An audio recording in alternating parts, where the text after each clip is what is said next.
በሶስት በአራት ነገር ነው የምንለየው ወይም ፒች ፐርፌክሽን። አንደኛ ዳይቶኒክ ይባላል፣ ሁለተኛ ፔንታቶኒክ፣ ሶስተኛ አለ ክሮማቲክ ይባላል፣ የብሉዝ ስኬል አለ፣ ስኬል ኦፍ ሚውዚክ ይባላል። አራት ናቸው። ከነዛ ውስጥ አንደኛ ዳይቶኒክ ስኬል የሙዚቃ ድምፅ 12 ነው።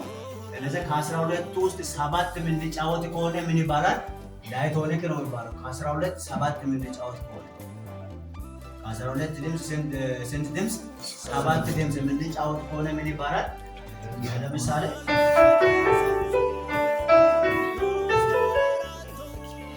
ይህ 7 ድምፅ ነው።